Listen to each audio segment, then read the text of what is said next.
Welcome, everyone, to Mike Podcast. I'm your host, Allison Blakeman. Today, I'm joined by someone who has ignited a fire in podcasting and entrepreneurship, Mr. John Lee Dumas, host of the top-ranked podcast, Entrepreneurs on Fire. John is a former U.S. Army officer. He is a best-selling author, international speaker, and most recently, a proud parent. John, first, thank you for your service to our great country, and welcome, John. Allie, I'm fired up to be here. Thanks for the invite. Awesome, John. It is such a pleasure to have you here. I have been a fan of yours and an avid listener and reader of your works for 12 plus years. So we're going to jump right in, John. And for those who may not be familiar with your podcasting journey, can you tell us a little bit about yourself? Yeah, I'll be brief. So I was born in the state of Maine, went to college on an Army scholarship. So after college, I spent 8 years as an Army officer. So it definitely has some special meaning that we're meeting here over Memorial Day weekends. I did spend a tour of duty in Iraq for 13 months as a tank platoon leader, which meant I was in charge of 4 tanks and 16 men. And after my time in the Army, I tried a bunch of different things in the traditional realm. I tried corporate finance, commercial real estate. I went to law school. But it really wasn't until 2012 that I found my calling, which was to launch the first daily podcast in the world, interviewing the world's most successful entrepreneurs. And as Allie mentioned, that was now 13 years ago. That was 4,684 episodes ago. A new episode goes out every single day on my channel, Entrepreneurs on Fire. I have a blast doing it. I truly do love it. It's a passion of mine, and I'm excited to share some of my learnings.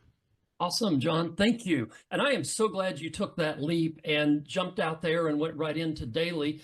I believe it was early 2013 when when I ran across your podcast and started listening, and I immediately loved your style, how you interviewed people.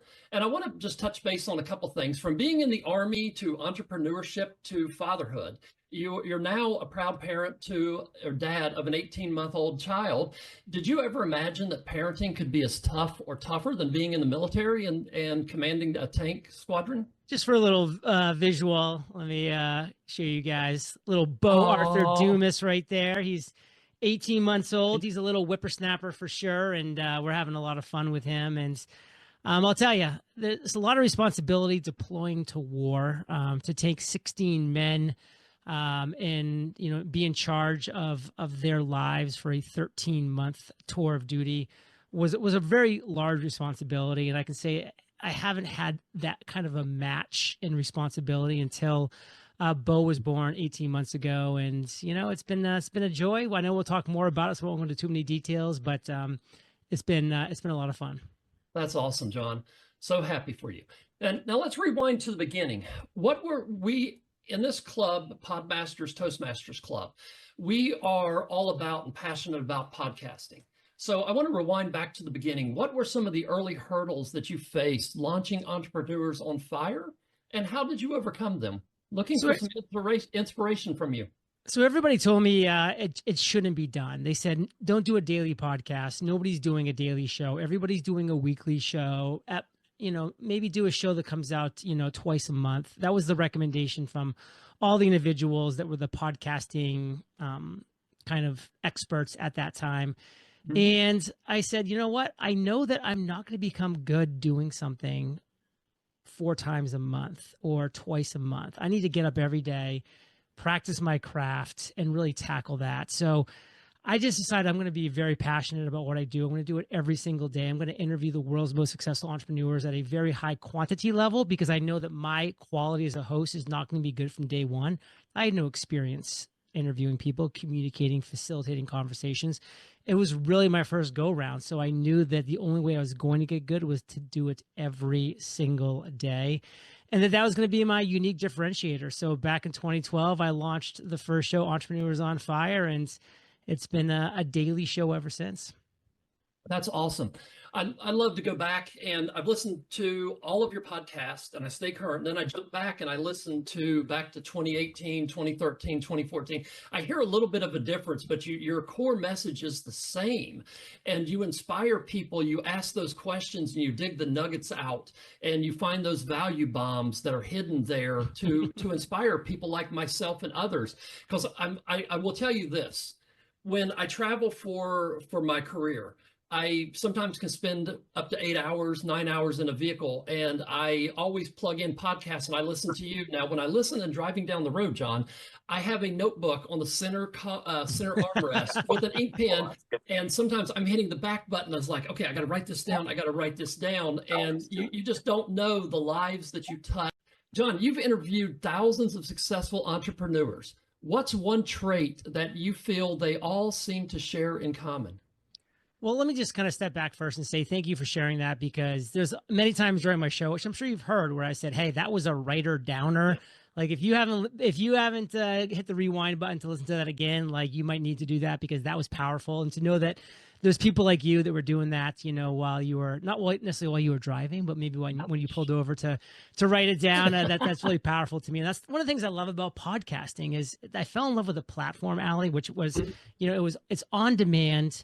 It's targeted and it's free content. I mean, it's really hard to beat that. I mean, you got to choose what you wanted to listen to, when you wanted to listen to it for free. And the fact that you could go back to my 2013 show, my 2012 show, my 2017 shows, my 2021 shows, literally with the flick of a button. I mean, that's so cool and that's so powerful. And I just love how that platform really, has allowed people to consume content in that manner. And that's why back in 2012, I realized this is a special platform. Podcasting is a special platform. Now, to hit your question directly, like one thing that I've learned from like all my guests that I've had is now, again, well over 4,000, is that successful entrepreneurs, successful businessmen, and successful business women, they really all have three traits that they have become good at. They're not necessarily great at all three. Most of them are great at two of the three, and good at one, or great at one, good at two, but they all have these three traits, which is number one, productivity. They're productive individuals, which means they produce the right content. They're not busy. They're not running around in circles doing this and doing that. They're actually producing content on a daily basis that's moving the needle forward in their business. Number two is discipline. These individuals are a disciple to having a plan of action every day that they're executing upon. And what I say is like, listen, you need to win tomorrow today. And how do you win tomorrow today? That means today you actually have a plan that you write down for tomorrow. So when you wake up tomorrow, what are you doing? You're executing that plan. You are a discipline. You have that discipline to execute that plan. You are a disciple to that plan of action. And then number three, and Allie, you know that I love this word. I actually have it hanging up on the wall right behind me. And that's focus. Successful individuals focus. They follow one course until success. So many people are that bright, shiny object chasers. They just see AI comes up here, X comes up there, Y comes up there, and they're just chasing that next bright, shiny object. And they're never becoming great at one thing as a result. And we live in a time more than ever, and we'll get into this more in a little bit, of where it's truly the individuals that become great at one micro niche that dominate, that win. And again, we'll talk about that more later, but those would be the three things: productivity, discipline, focus. Awesome. And John, it's funny that I love that you shared those value bombs with our listeners, because when you talk about you win tomorrow by planning today, you win tomorrow by planning today. I picked that up on one of your podcasts, and I started incorporating that into my daily life. A lot of my other people that know me as a time management guru. And I tell them before I go to bed every night, I spend about 15 minutes, and this is a very wise thing to do, is plan 15 minutes and plan out your tomorrow. So when I wake up the next morning, my day's already planned, and I don't have to look at my calendar and think, oh, what am I going to do today? There's a meeting here, there's a meeting there. So I absolutely love those three value bombs that you shared with us. And sorry that I'm using your catchphrase there. And Allie, let me jump in there for a second, because that's such an important point. Yeah. Is there's a small percentage of people that are like, they wake up in the morning and they jump out of bed and they're already going a million miles an hour and they're just on fire. Like I'm happy for those people. They're a small percentage, but most people, the majority of people like myself, we wake up in the morning and, we need a little time to get going, to get started. Do you really want that person that's still kind of sluggish, that's still kind of shaking off the night's sleep, that's kind of trying to rehydrate and kind of get the cobwebs out? You want that person making decisions for what you're doing that day? Of course not. You want the person that you were, Allie, the night before, writing in your journal, writing whatever it was, what you're going to do today. So now all you have to do is execute. Like, you wake up and you're already off and executing, and like, that's powerful. That is. Thank you, John. So I want to move on and be very mindful of our time together today and talking about podcasting, some of your podcasting wisdom, because a lot of our listeners and members of Toastmasters Podmasters Club are aspiring podcasters. Many of them, like you heard from Teresa, look up to you as myself. So you've recorded over 4,000 episodes. Did you ever imagine back in 2012, 2013, that you would have reached that milestone and continue to inspire and ignite people? Yes, I did. I mean, I'm always in it to win it. I'm an all in or nothing kind of person. I'm like, I'm going all in on this. Like, this is something that I believe in, that I love doing, and I'm going to give it my all. And I can tell you, by episode 100, which was, by the way, just 100 episodes in, so just like 3.5 months, I was like, I love this. Like, I love speaking with smart, successful, motivating, like optimistic, positive people. Like, I like surrounding myself. And Allie, you know this better than anybody. I end every single one of my episodes by saying, you are the average of the 5 people you spend the most time with. That's a Jim Rohn quote. I love it. It's so true. So many people have 1 or 2 people in their life that they spend a lot of time with, that, listen, I'm not saying they're a bad person, but they drag down your average, and that they're toxic, they're negative Nancy's, they're Debbie Downers, they're Don Doolittles. You can't have those people in your top 5. Don't cut them out of your life. Like, if they're family, if they're high school friends, whatever, they can stay in your life. They just can't be in your top 5. Like, that's why I love the fact that you guys are doing what you're doing here with this Podmasters group, because, people that do these type of things are people you want in your top 5. They're taking the time to do this kind of stuff. Like, your Debbie Downers, your Don Doolittles, they're never doing this stuff. Right now, they're sleeping on the couch with a bowl of popcorn on their gut, drinking a Budweiser, passed out in front of the basketball game, like waking up tomorrow having to do a job that they hate. Like, those are not the people that you want to be spending most of your time with. Again, they're not bad people, and don't cut them out of your life. Right. But find your top 5, cultivate those people. Awesome. Thank you, John. That was such wisdom there. I want to keep moving on. What's one of the things after over 4,000 episodes, how do you keep each conversation fresh and engaging? Because every time I tune in, it's a brand new episode, and you've got the same energy that today that you had on episode 100. So how do you keep your conversations fresh and engaging? A number of ways. Well, number one, I love what I do. Like, I really do love having conversations with interesting people. I'm a very curious person. I love asking questions. I love learning from people. I learn from every single one of my guests. I'm learning from this right here, Allie. Believe me, I'm learning from people that are speaking. Like, it doesn't matter your skill level, how long you've been in the game. You can always learn from individuals no matter what. And like, that's such a powerful thing to think about.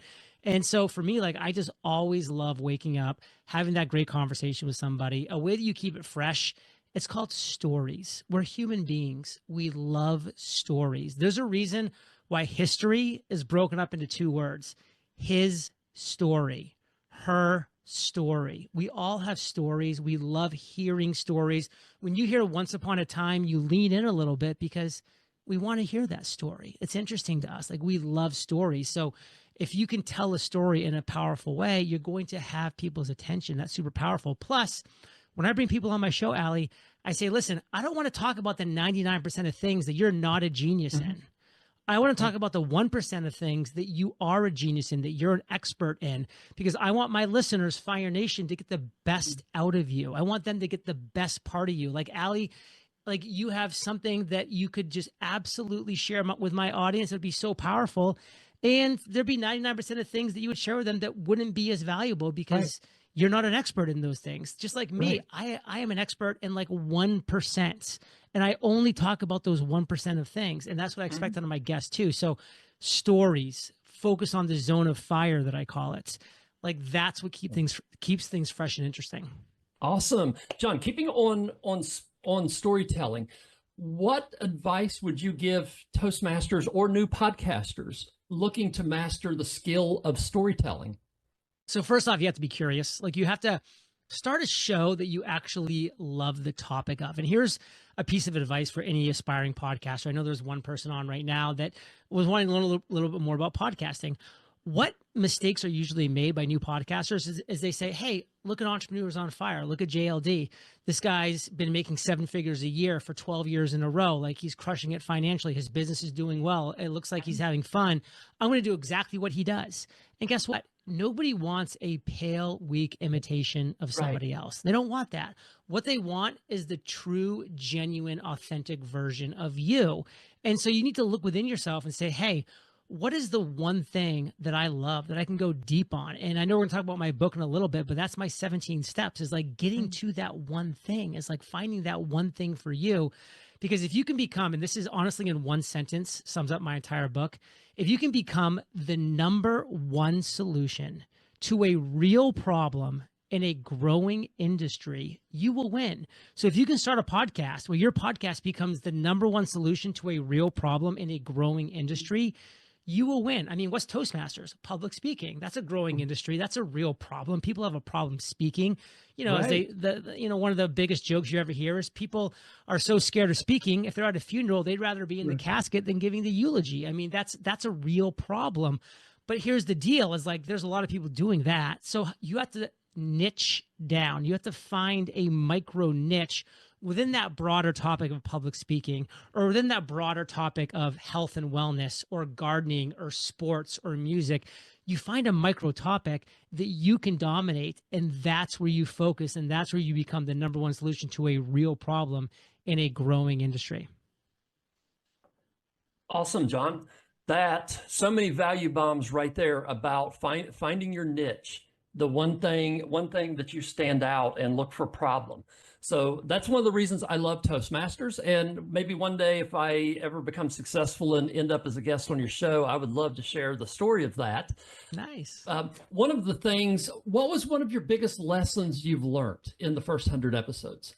In the first 100 episodes, it's one lesson: put in the reps. And I hear this all the time, Allie. People are like, I'm not good at speaking. I'm not good at podcasting. I'm not good at tech. I'm not good at drawing. I'm not good at singing.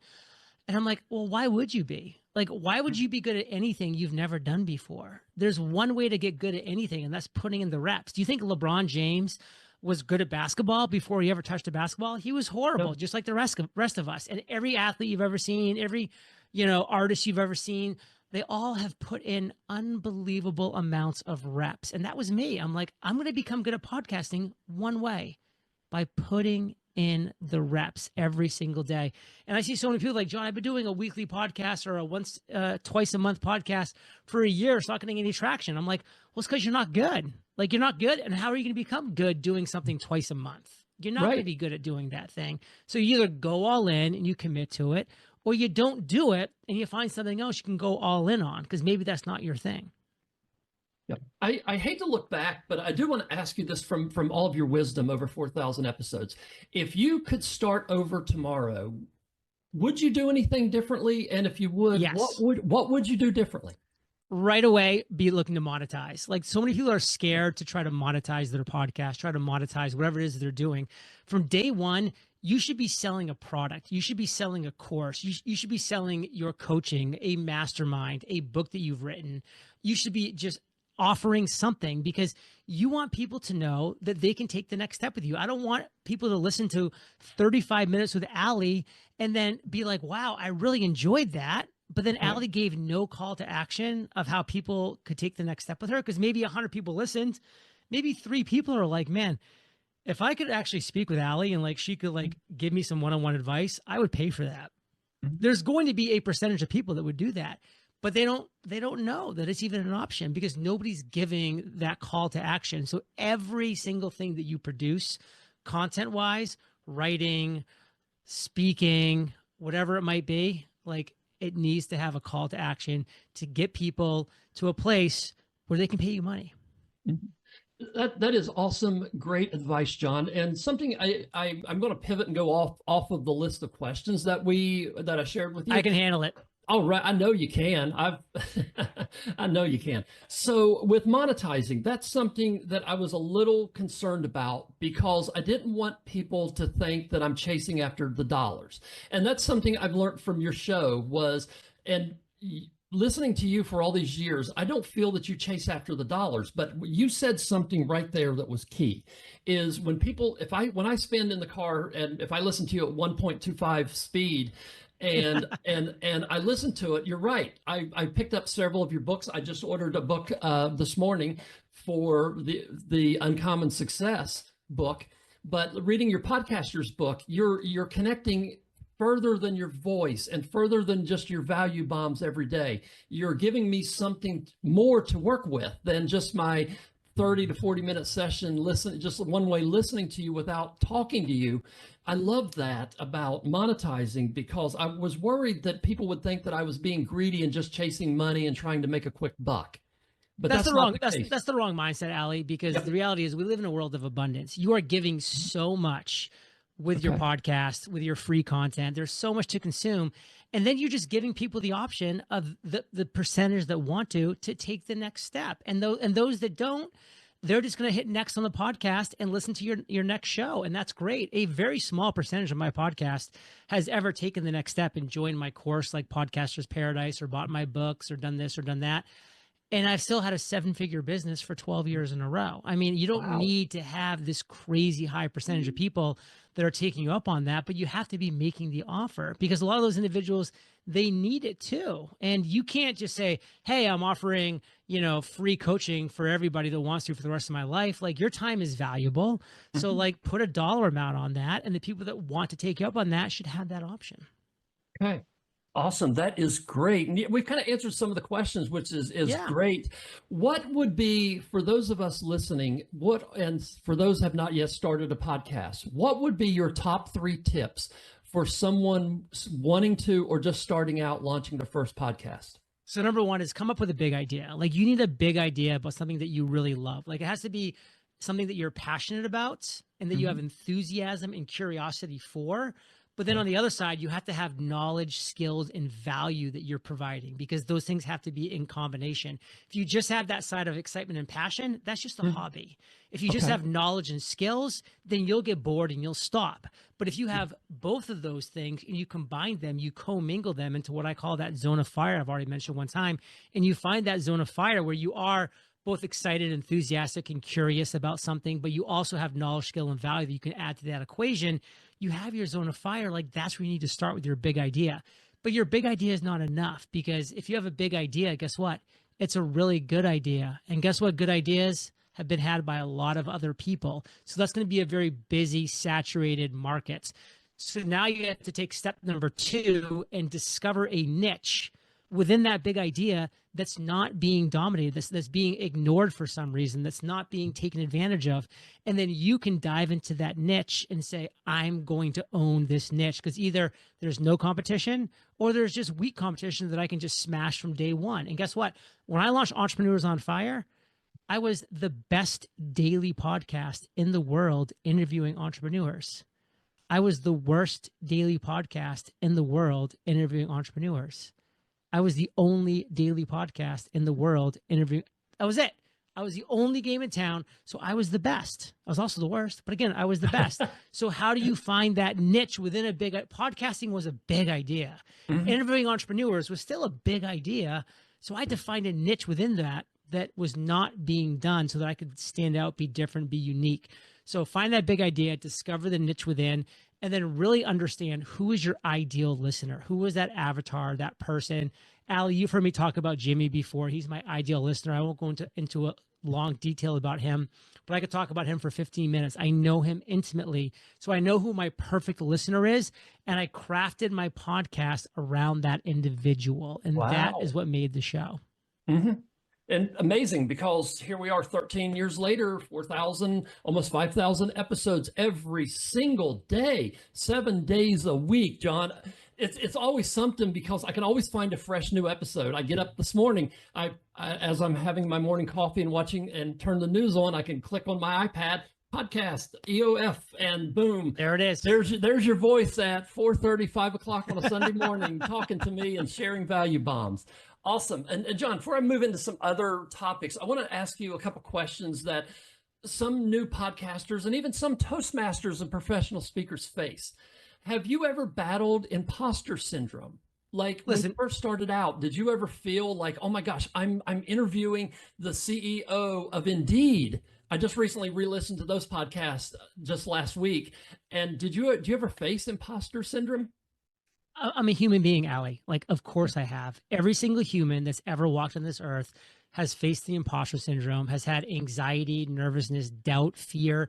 It's a human trait that all humans have. It's why we're still alive. It's why, like 10,000 years ago, we didn't go outside at night because there's a saber-toothed tiger around the corner that's hiding. Like, we have that doubt and that fear, and we should.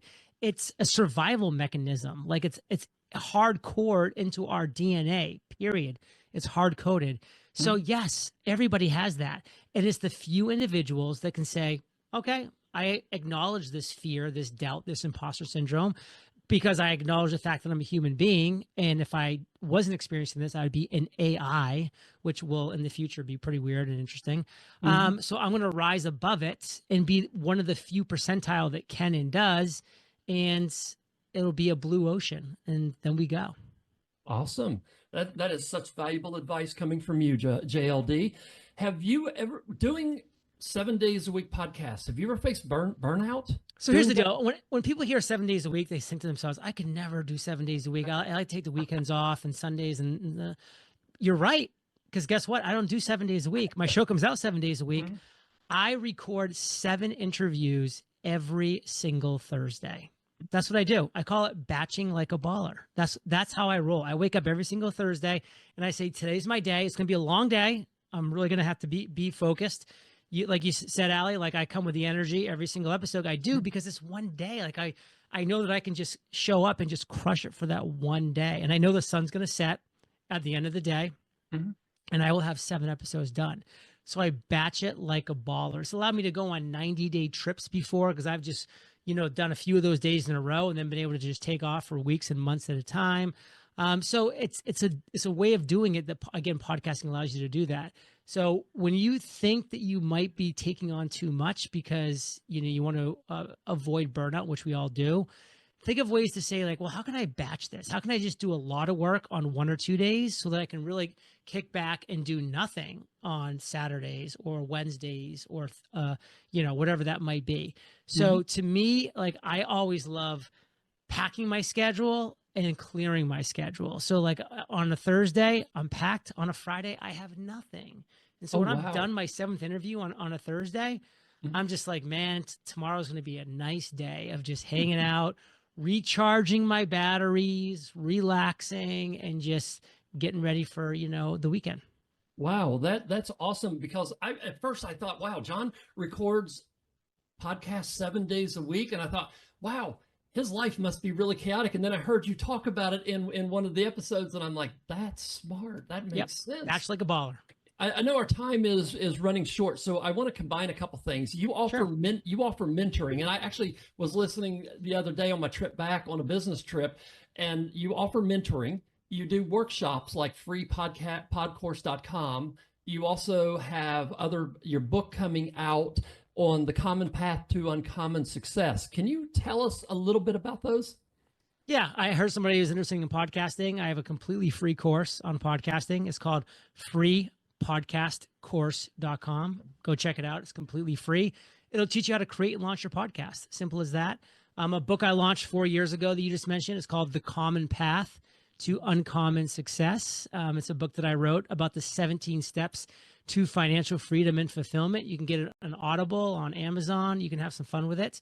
And yeah, I also have Podcasters Paradise, which is a course in community all around podcasting. Okay. Now, John, I've got to do this because it's you. And I want to go through a lightning round. I see we've got the red flag up. So just off the top of your head, I've got a few questions for you because I dreamt of doing this one day. So what is one book that has changed your life? Think and Grow Rich by Napoleon Hill. It's such a fantastic book. It makes you understand the power of masterminds, which is what you guys are doing here with this group. And the average of the 5 people you spend the most time with, it's so powerful. Awesome. What is a favorite quote that you live by? Try not to become a person of success, but rather a person of value. That's an Albert Einstein quote. So many people are chasing success and money and they fail because they're not being valuable to anybody. Like if you just provide value first, which is what podcasting is, it's free, it's valuable, it's on demand, success will follow. Okay. And what is one habit that you do daily that you swear by? I never miss this. 3 miles of walking in the morning, outdoors, in the sun. Luckily, I live in Puerto Rico, so the weather's always fantastic. My dog's with me. I'm breathing the fresh air. I'm seeing the blue skies. The sun's on my face. I'm listening to a podcast or an audiobook. I do the exact same thing every evening as well. So 6 miles a day, outside walking, 10,000 steps. Never miss it. Awesome. John, we're at the end of our allotted time. I want to thank you for agreeing to come on the show and being here. This to me, this is a dream come true. So the fan is going to come out in me. Some people love to meet famous musicians or movie stars. To me, John, this is the meeting of a lifetime because you have been in my vehicles with me for 12, 13 years. You've coached me in the mornings, your value bombs, your enthusiasm. I am where I am today, partly because of you, and I want to thank you for that. Sorry to gush on you as a fan, but thank you from the bottom of my heart. I want you to leave our guest with one parting piece of advice and tell them how they can find you and your website and such. Okay, well, first off, Allie, I just want to say I received that. So thank you for those kind words. It's a lot of hard work to do what I've done. And so to know that there's people like you that are out there listening, consuming, and acting upon that, it really does make it all worth it. You know, I've talked about the ripple effect before, that like we have an impact on people that we don't even know. And that's a power of podcasting, is that right now somebody's hiking Kilimanjaro and they're listening to a podcast that I created back in 2017. And that's so cool. You can find me at eofire.com. That's where my website is. All the free resources that I offer for business owners are there. And my podcast is Entrepreneurs on Fire. Thank you for your time today, John. And just like the ripples in the water, a lot of the guests that you see here today are because of that pebble that you threw into the pond. Trisha, Teresa, and others, Annette, Bob, are all here because you started the podcast. I listened to the podcast, and your value bombs influenced me to ultimately, and things have happened, to join Toastmasters, which I've connected with some amazing people. If I hadn't have tuned into your podcast, things might look a whole lot differently today. John, thank you so much for your time. And it's a pleasure. I hope you will come back and visit with us and be a guest and drop value bombs with us in the future.